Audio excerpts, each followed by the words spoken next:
오늘의 그 말씀의 주제는 큐티 본문에도 나와 있지만 여호와의 집에 심겼으며 라고 하면서 하나님의 집에 심겨지는 것에 대하여 좀 이야기를 하고 있습니다.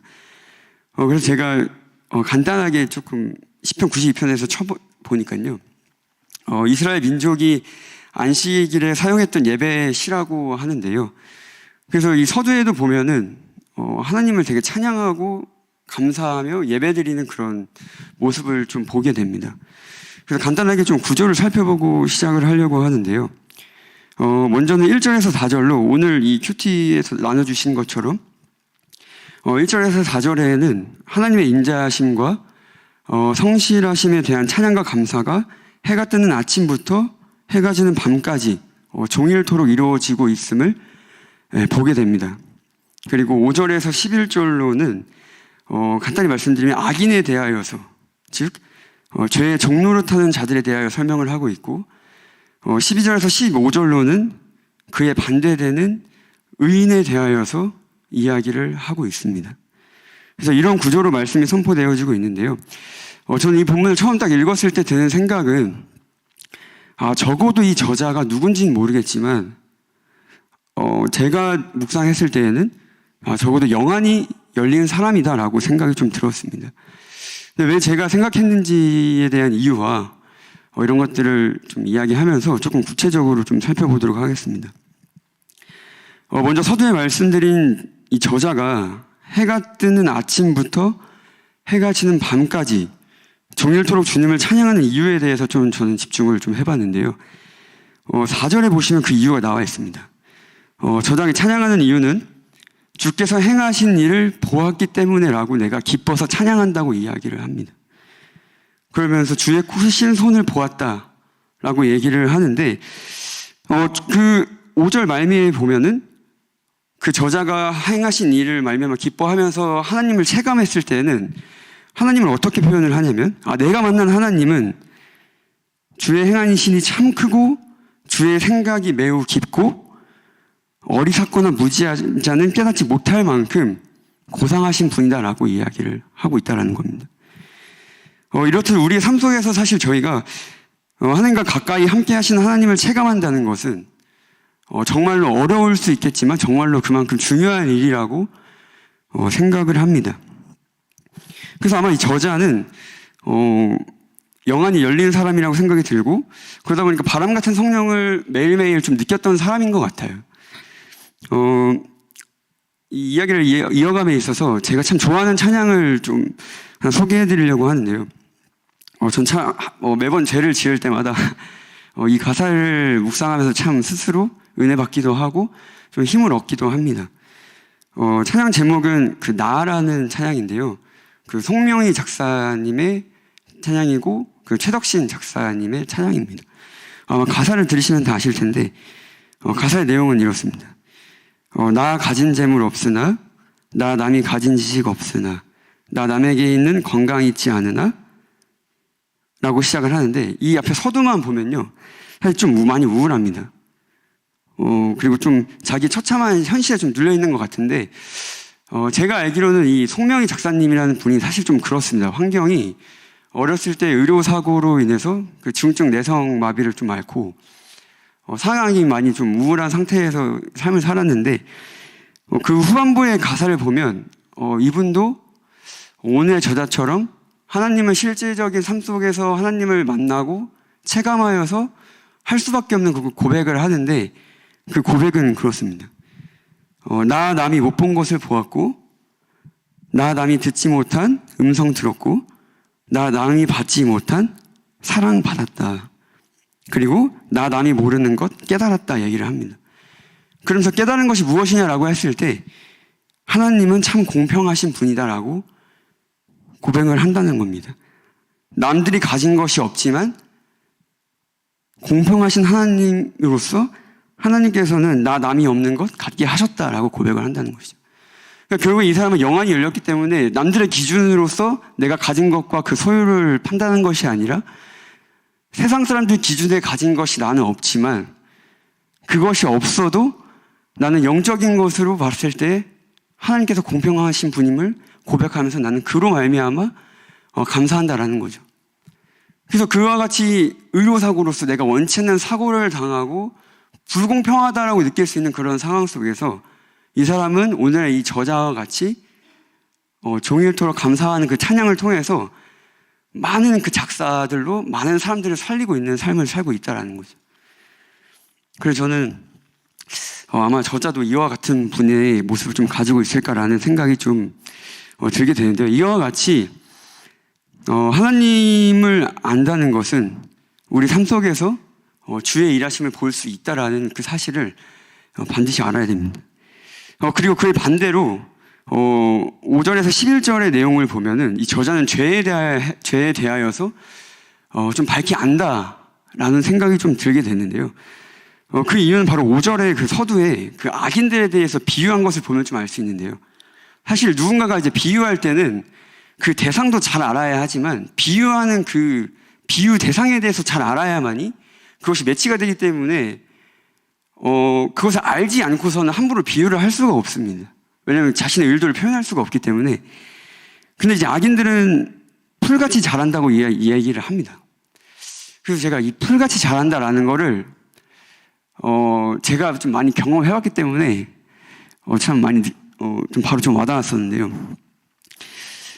이 들판의 풀이 어떠냐면은 저보다 더 많이 아실 수도 있겠지만은 왜 그 흔히 말하는 잡초들 있잖아요. 막 땅바닥에서도 자라고 가끔 시멘트 바닥에서도 막 이렇게 막 그 틈을 삐집고 막 자라서 올라오는데 이런 잡초들은 사실 막 계속해서 뽑아내고 제거하려고 해도 도대체 어디서 자라는지 모르겠지만 어느 순간 자라 있고 어느 순간 이제 무성해져 있다라는 겁니다.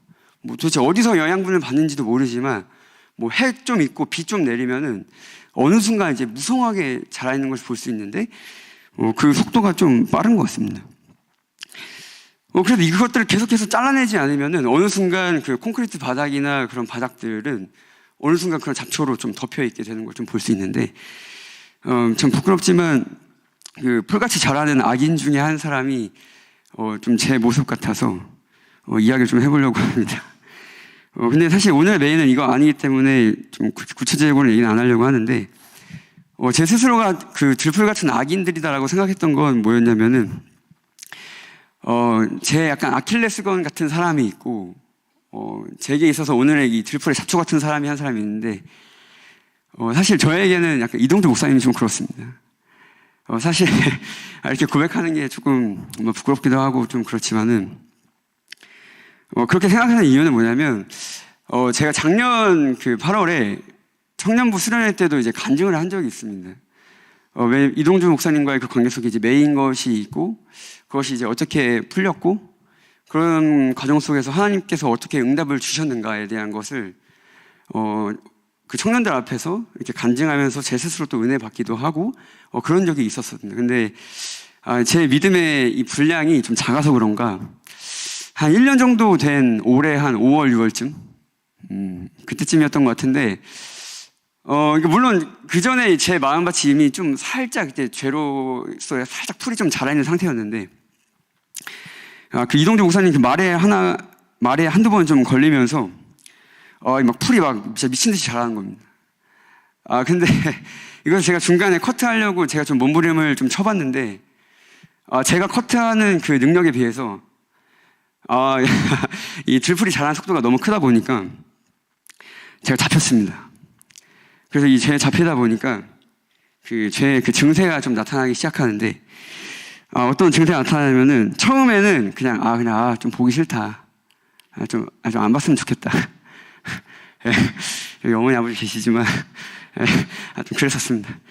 그래서 이제 어머니께서도 그걸 좀 감지하셨는지 가문 예배 때 그 제 얼굴과 표정을 보면서 요새 좀 많이 힘들어 보인다. 이런 얘기 하셨는데, 그때는 제가 아무 말 하지 않았습니다. 근데 이제 그 들풀같이 자라는 제가 좀 크다 보면은, 왜 우리 말씀에도 그런 말씀 있잖아요. 근데 욕심이 잉태한 즉 죄를 낳고, 죄가 장성해서 사망에 이른다. 제가 이것 때문에 죽을 뻔했습니다. 너무 제가 자라나다 보니까, 이 상태가, 얼굴 보기 싫다 정도였는데, 이게 자라나면서 어디까지 가냐면은, 이제 보기가 싫으니까 가문 예배가 드리기 싫은 건 사실이잖아요. 왜냐면 그 자리에 그 사람이 있으니까. 근데 이제 거기서 그치는 게 아니라, 그냥 이제 너무 나쁜 사람 같은데 그 사람이 사는 모습을 안 보거나 그 소식을 안 들으면은 제가 죄를 안 지을 수 있을 것 같은 거예요. 왜냐면 이제 그 사람의 말과 자꾸 그런 거에 대해서 제가 걸리니까 사실 그거에 죄에 직면하고 좀 도전하고 그거를 제가 복음으로 바꿔야 되는데 그냥 피하고 싶은 거죠, 사실 마음이. 자꾸 내가 이기지 못하니까. 그러다 보니까 이제 그런 데까지 가니까 이거 진짜 아니구나. 아닌데 하면서 그래서 감사하게 지금은 하나님의 그 말씀과 그런 묵상 속에 지금은 그 즙을 뽑아내는 상태이기 때문에 오해는 하지 않으셔도 됩니다. 다만 제가 이 예를 드리는 것은 제가 악인된 자로서 뭔가 죄의 종로를 타고 있을 때의 그런 증상에 대해서 제가 그걸 느끼다 보니까 1년 지나고 나니까 또 다시 자랐다라는 거죠. 근데 이거는 제 생각에는 제가 말씀으로 복음으로 체질되지 않는 이상 그걸 온전히 누리고 극복하지 않는 이상 계속해서 아마 자라날 거라는 생각이 듭니다. 그래서 제가 단적인 예를 들었지만 어찌됐건 하나님께서 그 말씀하신 성경에 보면 죄가 정말 많은데 이 죄가 한 번에 이렇게 내가 한 번 이겼다고 해서 이 죄를 정복한다는 건 아니라는 사실이죠. 그래서 이 저자는 죄가 그 악인들이라는 것이 풀같이 자라난다는 것을 이렇게 얘기한다는 거 보면은 너무나도 죄를 잘 안다는 그 사실이 좀 느껴지고 그래서 우리가 왜 창세기 3장에 그 죄가 들어오고 나서의 그 죄의 속성을 안다면은 우리 교회에 그 선포되어지는 말씀을 반드시 알아야 된다는 거죠. 그 죄의 DNA를 꺾기 위해서 우리가 왜 복음의 체질화를 해야 된다는지라는 걸 알 수 있다는 겁니다. 그 뒤에 이제 말씀을 또 보면은 저자는 그 죄를 짓는 자들의 그 끝에 대해서 알고 있어요. 죄를 짓는 자는 결국엔 사망한다, 멸망한다. 죄의 원수된 자들은, 그러니까 주의 원수된 자들은 흩어진다라고 얘기를 하면서 거듭 강조를 하고 있습니다. 그래서 그 죄를 짓다 보면 어느 순간 하나님을 대적하고 있는 내 모습, 때로는 하나님과 무관한 삶을 살고 있는 그 내 모습을 보게 된다는 것입니다.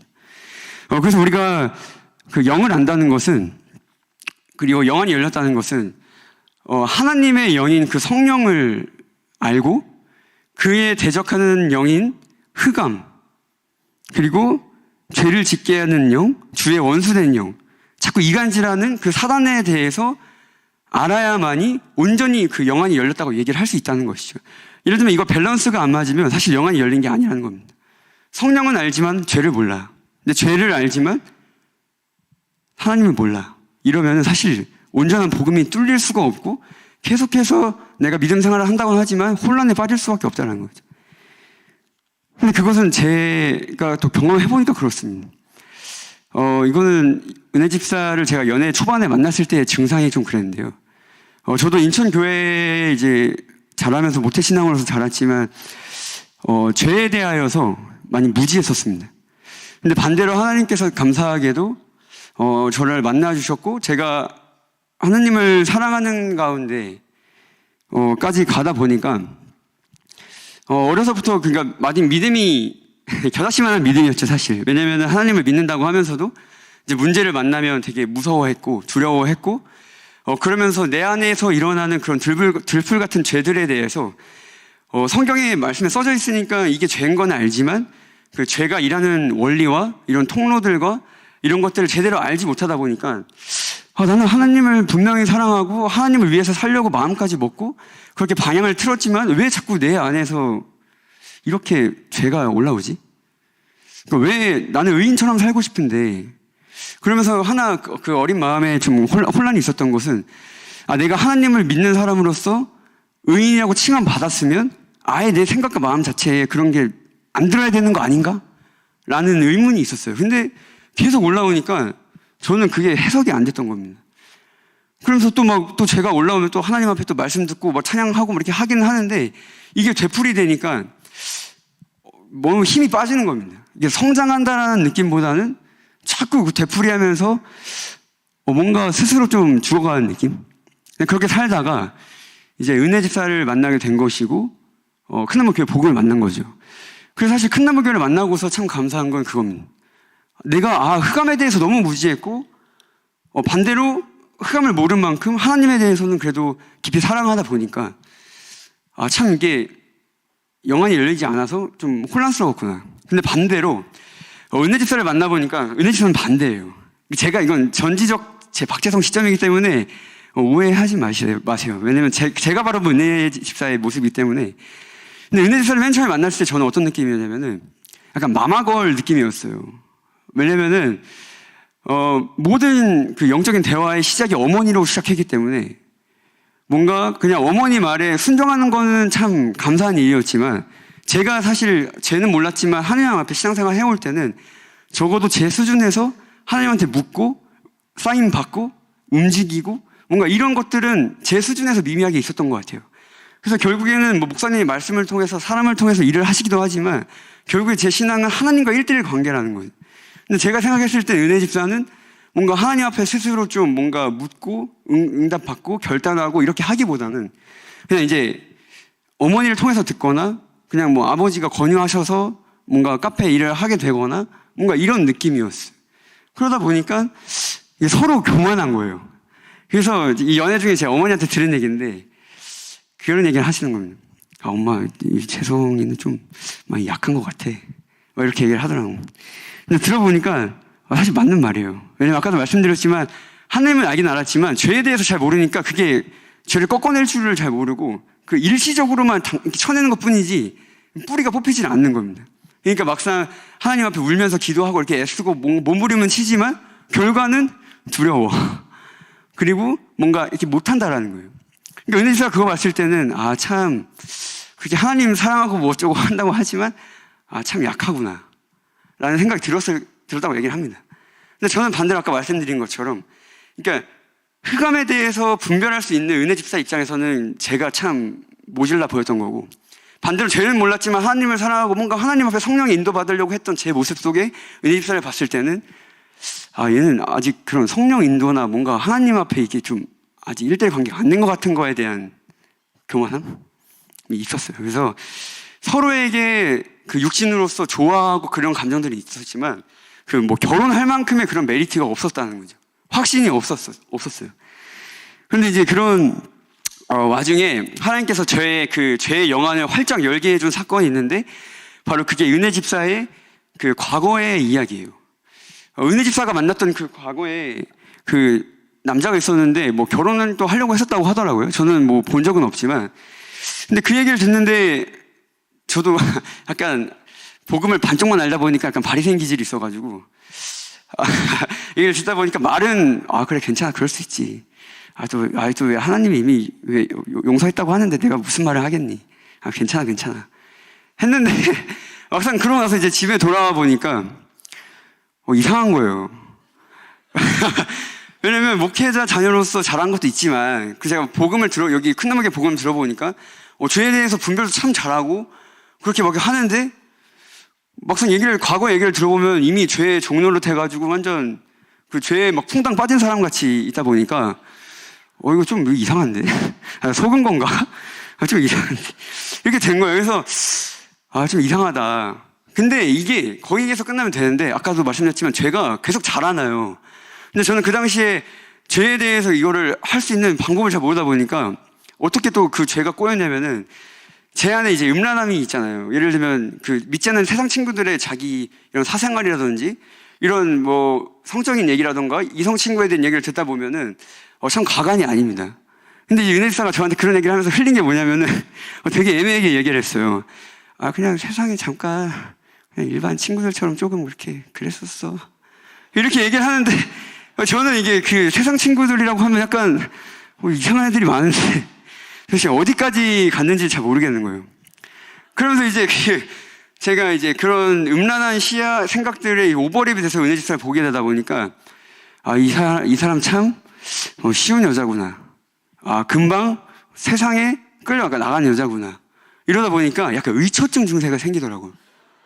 이게 아직 결혼도 안 했는데 약간 그런 거예요. 별거 아닌데 그러니까 연애 때 약간 그런 거예요.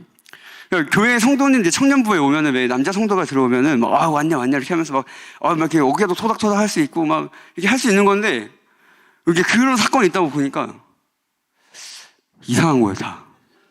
사역하는데 이상해 뭔가. 막 의심이 괜히 되고 뭔가 마음이 좋지가 기분이 나쁜 거예요. 그리고 저번에 한번 오이도역에 누굴 데리러 간다고 하는데 모닝을 끌고 그 친구를 데리고 간다는 거예요. 근데 굳이?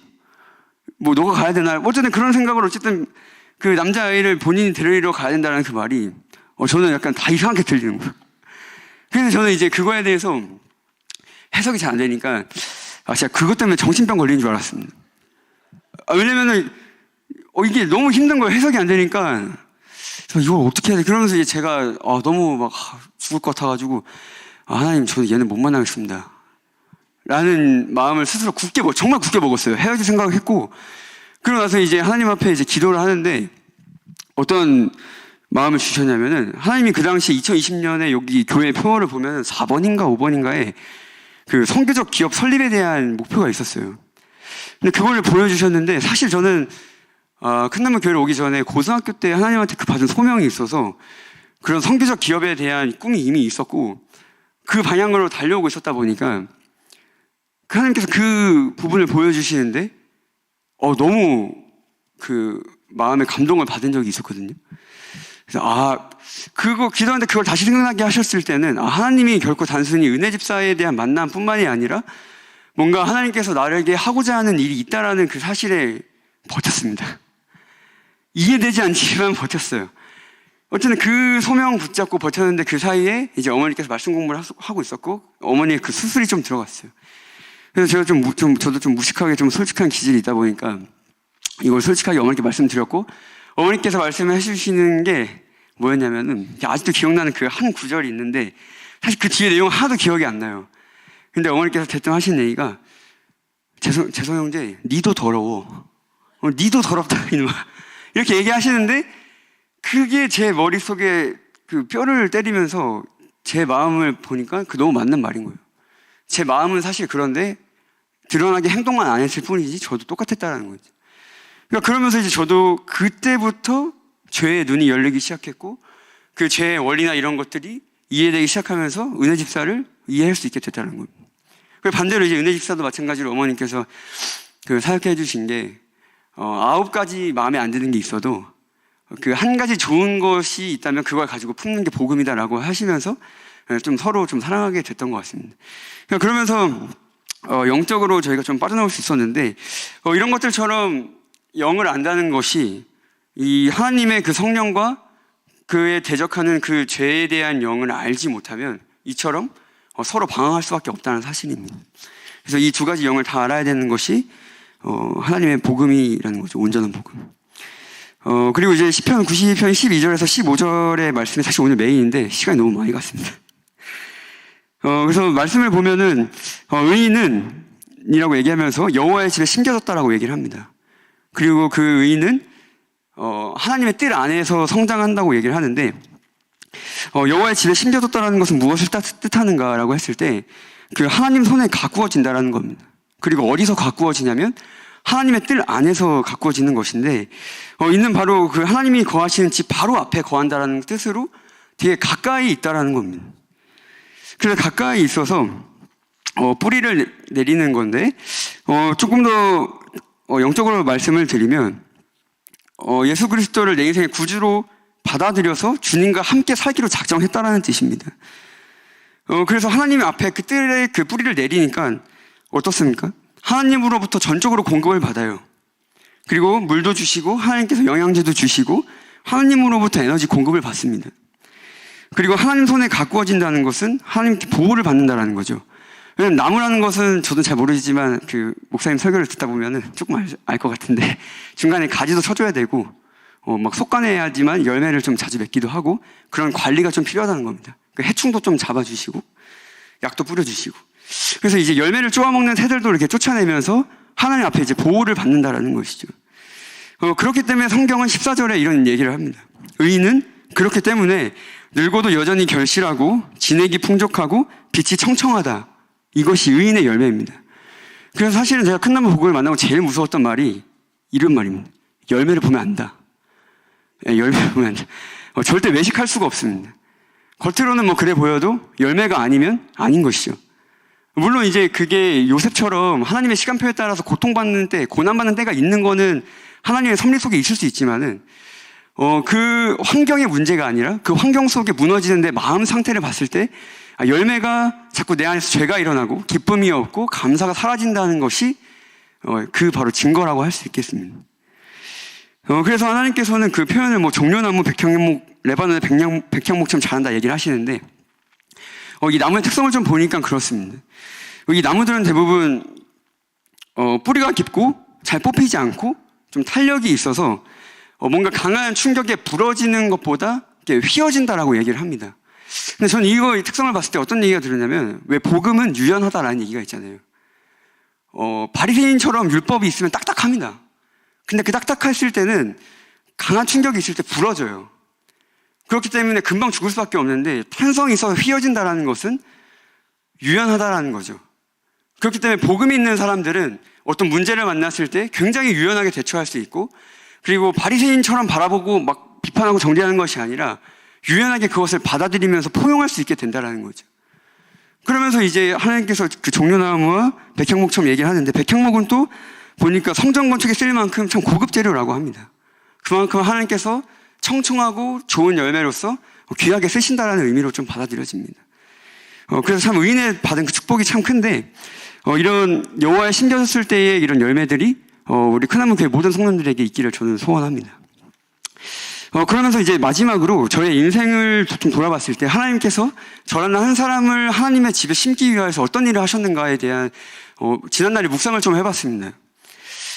근데 돌아보니까 사실 저라는 한 사람을 하나님께서 자라게 하시기 위해서 정말 많은 사람들을 거쳐가게 하셔요, 사실.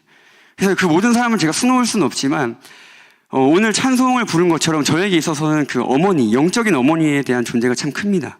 그래서 좀 얘기를 좀 해보려고 하는데요. 먼저는 영적인 어머니이자 제 육신의 저를 낳아주신 어머니 얘기를 빼놓을 수가 없는데요. 저는 사실 믿음의 가문에서 태어난 사람은 아니고 어머니 홀로 믿음 생활을 한 그 가정에서 자란 사람입니다. 그래서 들어보니까 어머니 외에는 사실 신앙생활한 사람이 없고, 뭐 교회 다니시는 몇 분 있는 걸 얘기를 들었지만, 그렇게 영적으로 이렇게 얘기를 하거나 그런 적은 없을 정도로 좀 외롭게 신앙생활을 하셨습니다. 근데 그런 그런 어머니를 통하여서 하나님께서는 저에게 많은 것을 공급해 주셨는데, 그 중에서도 제가 좀 많은 충격을 받고 영적인 감동을 받았던 사례를 좀 몇 가지 좀 이야기를 해보려고 합니다. 그 중에 첫 번째는 그 새벽기도 1000번째예요. 저희 가정이 조금 빠듯하게 자라다 보니까 어머니께서 이제 투잡을 할 수밖에 없는 상황이었어요. 제가 한 중고등학교 때, 초등학교 때였던 것 같은데, 그래서 어머니의 스케줄을 대충 들어보면은 새벽 기도를 4시 반 정도에 일어나서 준비해서 가셨다가 끝나면 바로 한 6시 반 정도부터 한 30분을 걸어서 그 일터를 가고, 거기서 일을 막 끝나고 나면은 점심 때쯤 그 점심을 드시고 또 이제 버스 타고 또 이동을 하십니다. 그리고 이동을 하시면 또 거기서 일을 끝나고 저녁에 들어오시는 스케줄이었어요. 근데 그렇게 한 40 정도 되신 어머니께서 그렇게 투잡을 하시면서 집안일도 하시고 이런 데를 감당하면서 새벽 기도를 1000번째를 드린다. 근데 그 1000번째가 그런 1000번째였어요. 들어보니까 그러니까 비가 오나 눈이 오나 뭐 태풍이 오나 무슨 일이 있어도 내가 1000일 동안은 꾸준히 하나님 앞에 나아가는 겁니다. 근데 제가 30일 정도도 작정해보고 했지만, 사실 새벽 기도를 그 주부가 아닌데 그렇게 일을 하면서 집안일을 하면서 사실 거진 2년 반 정도 되는 그 시간을 한다라는 게 사실 제 입장에서 너무 충격이었고 너무 감동이었어요, 사실. 그래서 제가 그 마음을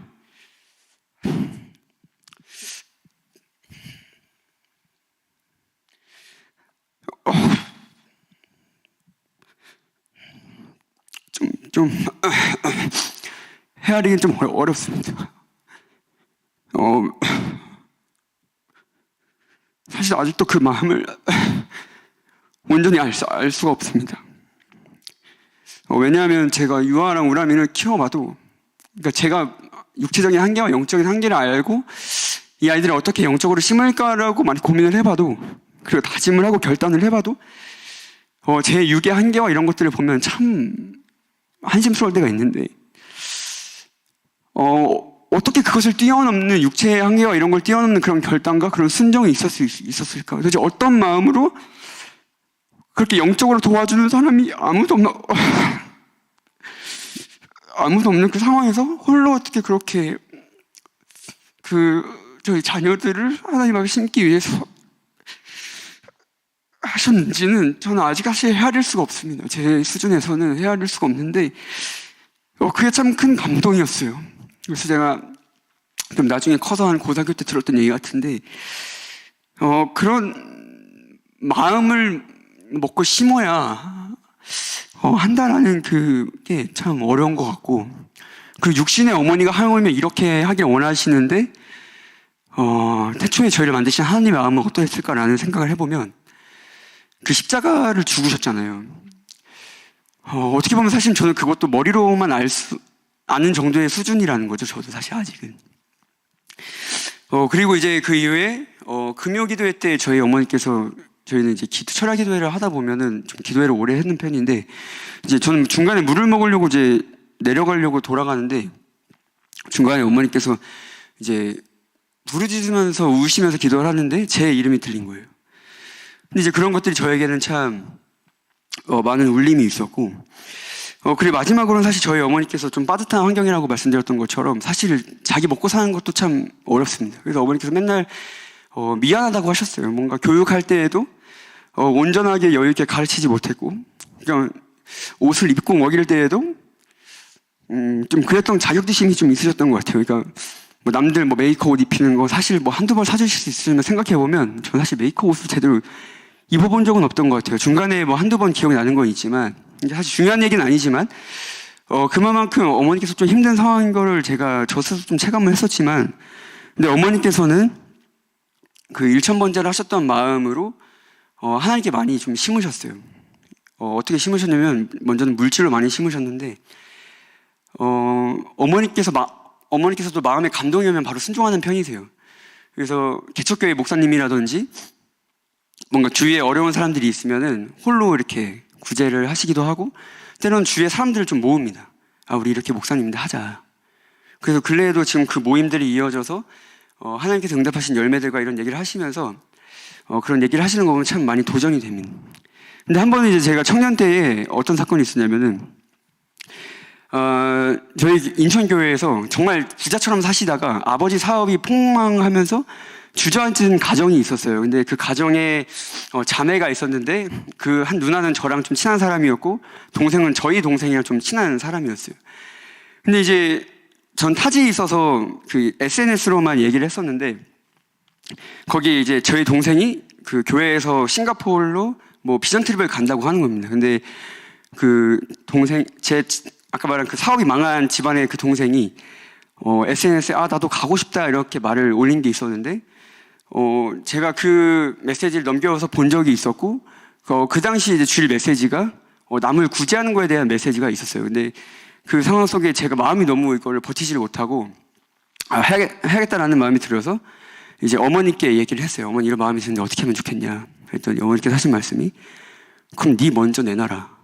너가 가진 돈의 일부를 먼저 너가 헌신해라. 그래야 나도 하나님 앞에도 그렇고 같이 동역할 사람을 찾지 않겠느냐라고 얘기를 하시더라고요. 그래서 제가 그 당시에 이제 중국 선교를 준비하고 있었고, 하나님께서 알바 자리를 주셔서 이제 모은 돈이 한 50만 원인가 있었는데, 그래서 제가 먼저 그걸 내놓았고, 어머니께서 막 기도하시면서 동역자를 구해서 결국엔 그 친구를 보내는 일이 있었어요. 근데 이제 제가 그러면서 참 마음에 기쁨이 생기고 같이 함께 체험하는 경우가 있었는데, 그러면서 저도 사실 중국에 갈 돈을 헌신한 거잖아요. 근데 하나님께서 정말 신실하게도 저도 채워주셔서 저도 가게 된 일이 있었습니다. 근데 이런 것들을 어머니 통해서 봤다 보니까 정말 하나님께서 저를 위하여서 참 많은 것을 가르치시고 행하셨다는 것을 보게 됐는데요. 근데 이것이 제 인생 전체로 하여금 제가 처소를 옮길 때마다, 인천에서는 어머니를 통해서 공급받았고, 제가 학교 때문에 충주라는 곳에 가 있을 때에도 그곳에도 저의 친구 어머니가 자신의 집을 내놓으시면서 내놓았다라는 건 자주 왕래하게끔 하시면서 먹이시고 입히시고 영적으로 공급하시면서, 제천에 그 충주에 어머니가 한 분 계세요. 그 친구 어머니인데 뭐 엄마 아들처럼 이렇게 부르는 사이기도 하고, 어쨌든 충주에도 어머니가 계시고, 그리고 제가 대학에서 또 군대를 가게 되면서 이제 후반기 교육을 받으러 대전에 갔었는데, 대전에서도 저를 유난히 이뻐하시는 권사님이 한 분 계셨어요. 그래서 거기서도 그 영적인 어머니가 계시고, 또 자대 배치를 받으려고 포천에 갔는데, 포천에도 그 연대 교회에 계신 집사님들과 권사님이 또 그렇게 또 저희를 엄청 사랑해 주셨었거든요. 그러면서 또 거기 어머니 계시고, 그리고 마지막으로 이제 제가 제대하고 나서 연애하면서 결혼하면서 이 100곳에 머물렀을 때 저희 어머니를 만나게 된 거죠. 그러면서 이제 하나님께서 전체적으로 나의 삶을 이끌고 가실 때, 참 중간에 많은 영적 어머니를 두셨구나 라는 것을 참 보게 됐는데, 하나님은 근데 저뿐만이 아니라 모든 사람에 대하여서 저는 이렇게 신실하게 많은 사람을 통해 공급하고 계신다는 것을 저는 확신하고요. 그리고 여러분 모두도 그 영안을 열고 그것을 하나님의 일하심을 볼 수 있는 시간표와 눈이 열려지시기를 간절히 소원합니다. 그래서 조금 늦었지만 이제 거의 다 끝났는데요. 마지막으로 사실은 저희 맨날 전지학 때 저희 어머니께서 제 얘기를 하도 많이 하셔가지고 이제 저도 좀 어머니 얘기를 좀 해보려고 했는데 준비한 건 많지만 빨리 해보겠습니다. 그래서 한 번은 이제 어머니께서 저희 가정을 위해서 하신 일에 대해서 좀 저도 느낀 게 있어서, 어머니께서 어느 날 그 마음에 감동을 받으셨다고 집에 와야 된다고 하시면서 아침마다 예배를 드리러 오신 적이 있었어요. 근데 그 시간이 한 6시 50분? 한 7시 정도 되는데 아마 새벽 기도 끝나고 좀 오셨던 것 같아요. 그래서 이제 한 번은 막 기침을 엄청 하시면서 오신 거예요. 막 콱콱 하시면서 막 오시는데, 오시자마자 또 하시는 거는 우람이를 자고 있던 우람이한테 가져가지고 이렇게 안기고 뽀뽀하고 이렇게 하세요. 근데 그러면 이제 우람이가 자다가 일어날 때가 있고, 때로는 깨어있는 상태는 그냥 이렇게 하는데, 근데 그때 마음에 들었던 건 뭐냐면, 우람이가 사실은 1년 내내 사실 감기를 앓아가지고 좀 그거에 좀 예민한 상태입니다. 예민한데 막 오시자마자 하시면서 막 바로 우람이한테 가시니까 이제 저는 마음에 이게 저렇게까지 좀 하실 필요가 있나라는 생각이 좀 들어요. 이게 아무리 예배 좋지만은 하루 이틀 정도는 쉬어도 되지 않나 이런 생각이 있었는데, 그러면서 한 마음에 어떤 게 계속 바로 올라왔냐면은, 좋지 않은 마음이 올라왔는데 어떤 마음을 주셨냐면 야 재성아, 너가 만약에 어머니를 모시고 같이 사는 입장이었어도 그런 마음이 들겠냐라는 얘기를 하시더라고요, 마음 안에서. 그래서 처음부터 같이 살고 있었으면 사실은 그거에 대해서 마음에 불편해야 할 게 아니라, 그러니까 오히려 어머니가 아프신 거에 초점과 포커스를 맞췄어야 되는데 이게 이상하게 돌아가는 겁니다. 그러니까 제가 자꾸 들풀같이 잘하는 거예요. 근데 다행히도 그때는 바로 뭔가 이렇게 동시다발적으로 밀어낼 수 있는 힘이 생기다 보니까 다행히 기쁘게 그 예배를 맞이할 수 있었는데, 그러고 나서 다시 어머니를 보니까 그 마음의 중심이 좀 보이시는 거예요. 그래서 왜 그렇게까지 예배와 영적으로 깨우려고 하시는 모습이 있었을까? 그래서 최근에도 어머니께서 저희 가정이 그렇게 꼴보기 싫었다고 하시면서 이제 어머니께서 저희 가정의 주인 노릇을 하셨다라는 그 고백이 있었어요. 그러니까 어머니께서 너무 저희의 결혼이 어머니로부터 시작되어가지고 이제 어머니가 시키신 것처럼 본인이 생각을 하시면서 저희 집에 뭔 일이 생기거나 뭔가 이렇게 될 때마다 좀 이렇게 조바심이 생기셨었나 봐요.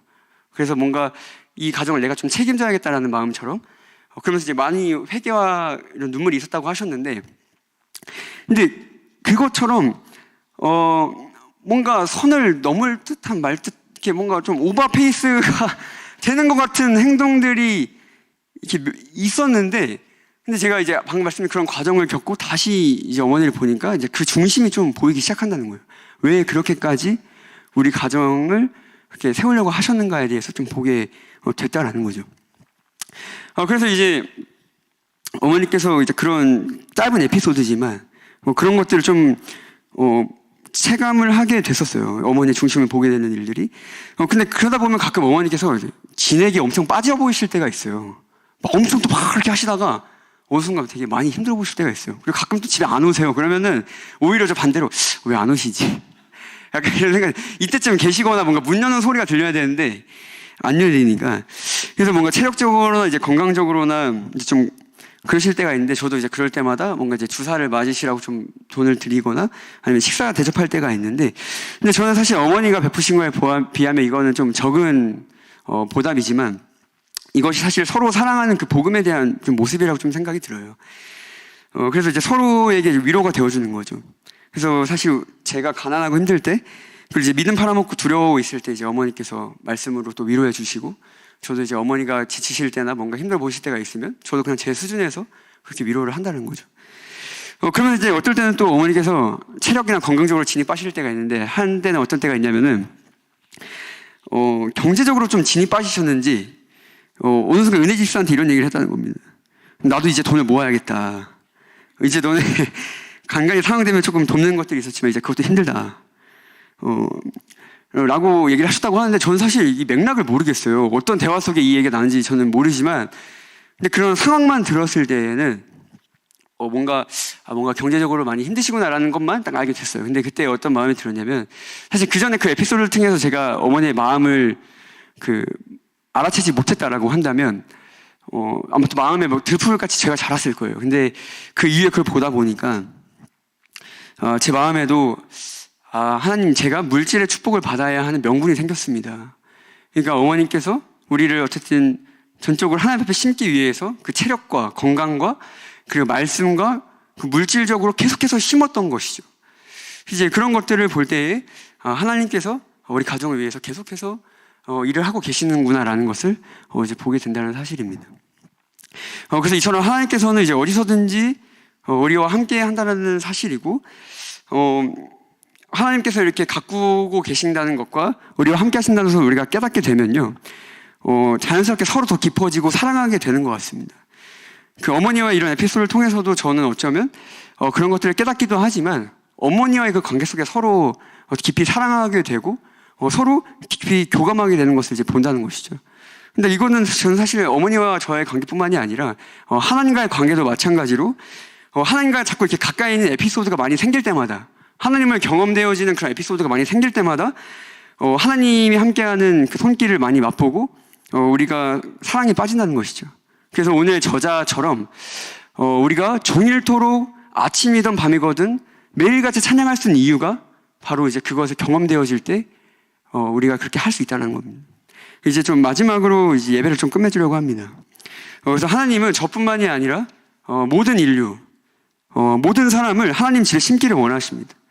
그래서 이제 그만큼 가까이 좀 자주 보고 함께 하시기를 원하시는데, 왜냐하면 그것이 바로 하나님께서 작정하신 태초의 계획이기 때문에 저는 그렇다고 생각을 합니다.